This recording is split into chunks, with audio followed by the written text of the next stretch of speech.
Hi everyone, Susie here from Minnesota, and I garden in a Zone 4B, and I am taking Coleus Cuttings today. This is the only way I take Coleus Cuttings. It works the best for me. I'm the most successful, so it's really the only way that I'm going to go over, just because I'm not going to stray from this. And that being said, it took 4 tries last year to get these to root, and this is the way that I was successful. So, like I said, I'm not going to stray. So I have 2 seed trays here. There's holes in the bottom for when I want to bottom water. I have it filled all the way top with pre-moistened potting mix. I use Pro Mix, not sponsored. No fertilizer. Cuttings, they do not need that. And then the other tip I want to tell you, I have I've already taken a number of cuttings, but I have 4 mother plants to work from right here. I took these cuttings back in August or September, potted them up about 2 months ago, and they are ready. You can tell the growth is just getting squished. And so it's a beautiful plant, but this is not, it's going to be too big to plant out come middle of May, which is when I can plant out safely. Make sure they're well watered the night before, and that way you have a well hydrated plant that just makes this a little bit more easier, or not guarantee success because it's not foolproof, but hopefully it just helps a little bit more. Also, I just have a little bit of water, some water here. And then in this little container here, I had to take some out because I use this. I use baking powder. This was not my idea. I got this idea last year watching an episode on Gardener's World, and he used it for his dahlia cuttings. So I'm like, sure, why not? I did last year, this took 4 tries, have to use rooting hormone. I did buy it because this is not a Coleus that I can find anywhere. And I would rather not buy stuff if I don't have to. So baking powder worked great for these. And then I have named this Renee's Coleus because, again, I don't know the variety, been growing it for a long time. Amazing, looks best in full sun. It gets that burgundy plum foliage. If it's less, you can see what color it is, which is pretty too.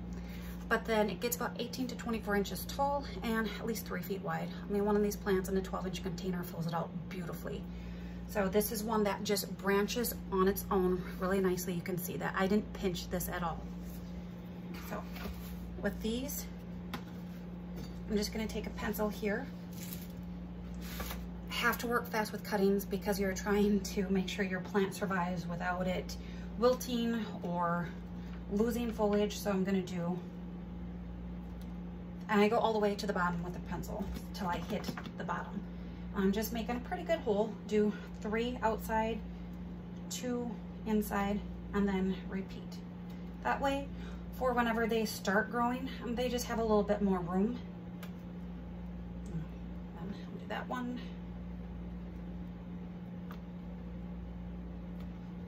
And then I also have it in a food container here. I got these about 3 years ago. I had them sitting around. Thought, you know what, I was failing at the cuttings, so I'm like, I'm just going to use this as a propagation chamber, and it worked.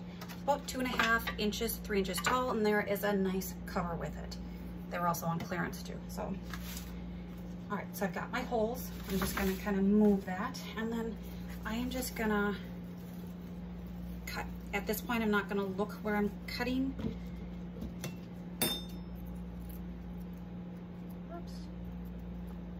Help.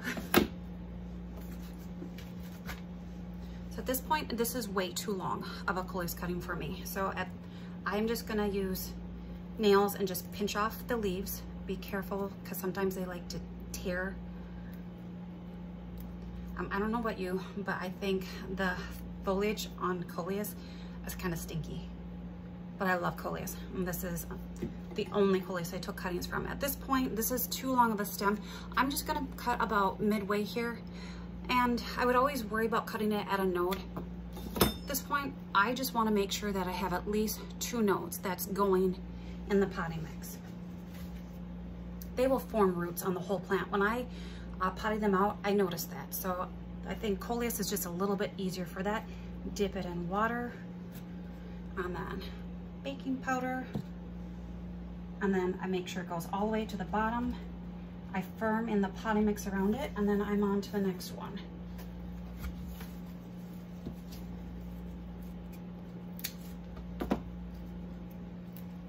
Some of these are like really beautiful.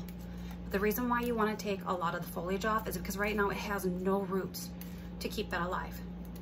So basically you're trying to keep your plant alive until it forms roots. So the less foliage to take away that energy, the better. So I got about that much. This is pretty good. Looks like the nodes are pretty close. Just gonna, that's fine. Chip. I'm just aiming for so my cuttings are not touching the top of that cover.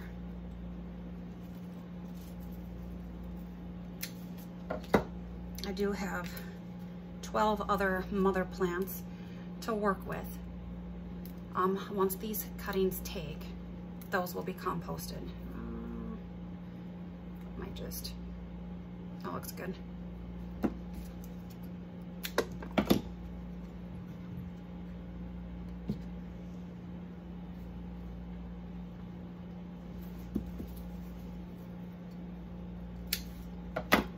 I've even done this with petunias and it's worked out beautifully.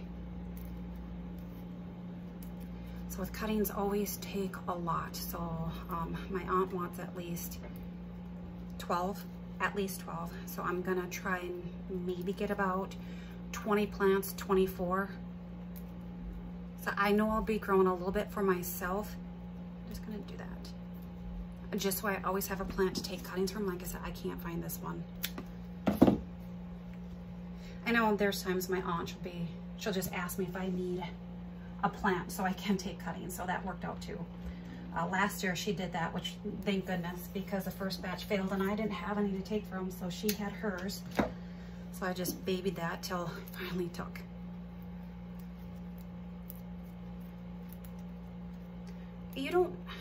I've done this without rooting hormone and baking powder, and it has worked. So you don't need to go that step if you don't want to. I just do it just to, I don't know, try things, but a little help doesn't hurt.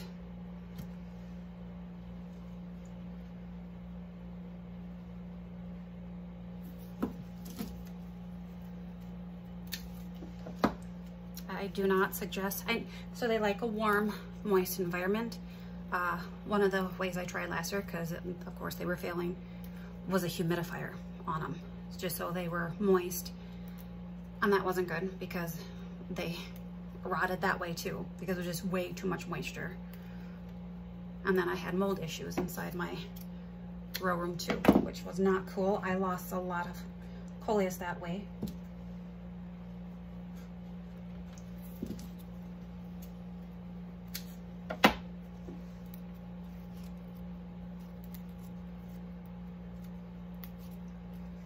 Trying to finish this tray here so I can show you what I do next. Or not tray, at least one of them, and then I will finish the other one so this doesn't get too long.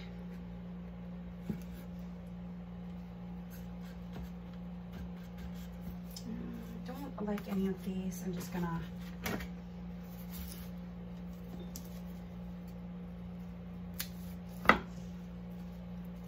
I don't use any weak stems,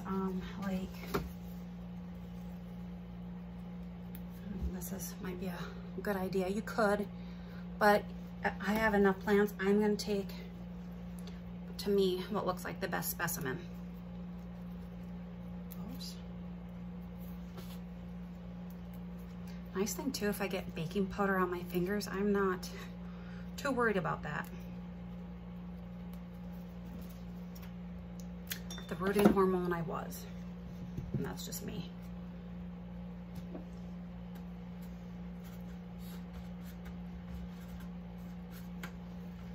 I'm just gonna move that over, get that out of the way.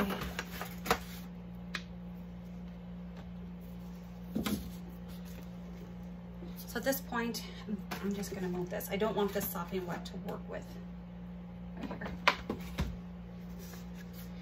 So now, even though it's pre-moistened, it's not wet, so I can't squeeze water out of it, but it just makes sure that it doesn't bubble when I go to water, because dry potting mix, it will. So I'm just gonna water in around the stem, make sure there's no air pockets, there's good contact with the potting mix. any excess water I will drain out. They do like moisture, but they don't like sitting in it, at least here. I'm not worried about getting it on the foliage because you'll see why. So just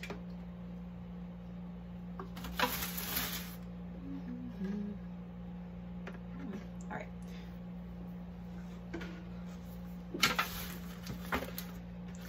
So then once that's done, it's watered in, I do mist the foliage just to, it's shocked. I mean, it's really shocked at this point.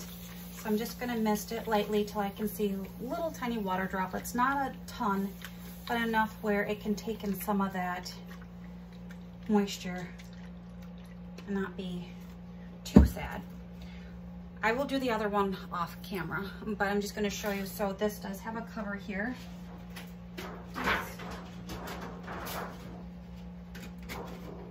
Pretty deep too. So you can see that when I cover it, the leaves are not touching the top.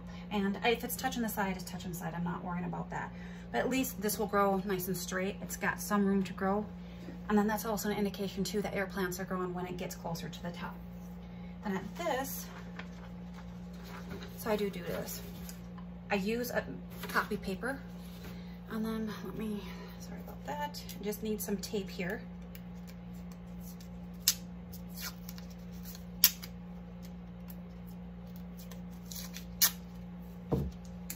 So this just is acting as a shade cloth for me. And I did this last year, and that's just because this is gonna be going on a heat mat and under grow lights, or LED lights, I should say. And the reason is because I don't want them in the direct light, but this is just shaded. So you can definitely see that it's still getting some light around it. Cuttings do need light, just not that direct light. Because like I said, there's no roots to sustain these plants at this point. But this will stay on until I see the growth from it. And it just works the best. And I had success this way. So yeah, and then I will finish with this, and then I will show you where I put this next. Okay, so this is my thermostat. You can see in the right-hand corner, and that's what I have my grow room set at. And I bumped it down because right now it's registering 70 degrees, and that's just because my dehumidifier is running, and that is how much warmth it generates. But I do have to have it running because I'm just getting a lot of moisture, and I knew it because my window had moisture on it this morning.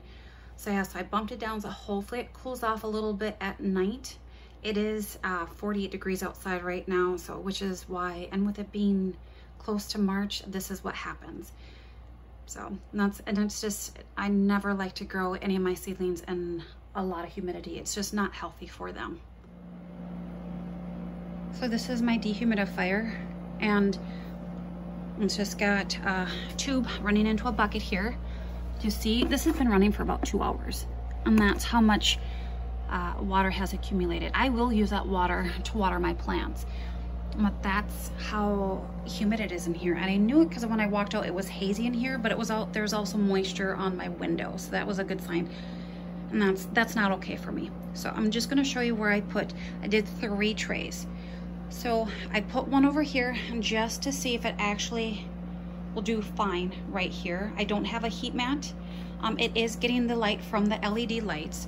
So I think that'll be perfectly fine. I don't need to put copy paper on here because it's not directly under lights. It's just kind of getting the little bit from the outside.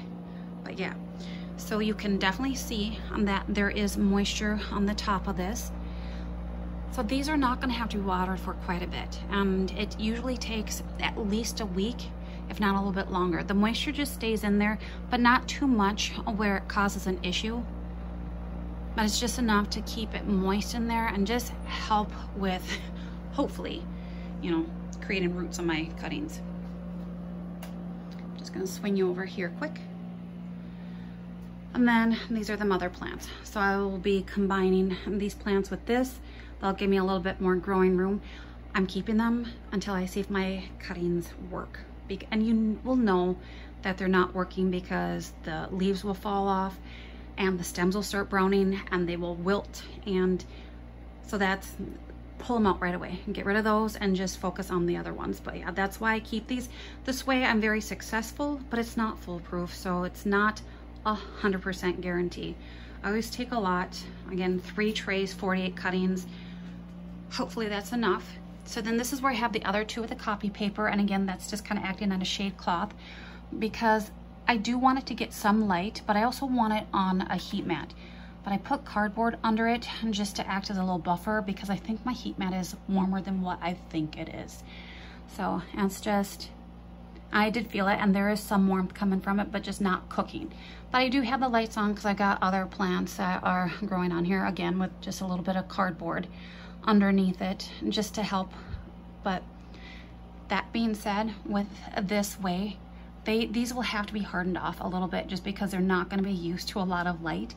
And also when I see a lot of growth, and that's usually when the plant is touching the top of the cover, that I will take the domes off for maybe a couple hours and just do that for about 4 or 5 days and just work my way up to about 2 hours, 4 hours, 6 hours, and then completely off. Last year when I took the covers off, they wilted. So it's a little bit of a shock for them. Also being under that direct light too is a shock. Again, it's just slowly hardening them off, but they bounce back pretty quickly once you put the cover back on. So hopefully you enjoyed this video, and if you did, please hit the like and subscribe button. And if there's any questions on how I do this, I do it so much that it's just kind of second nature to me, so I might have missed something in there. So if you have any questions as what I do or how I do it, please leave it in the comments down below and I will get back to you. Bye for now.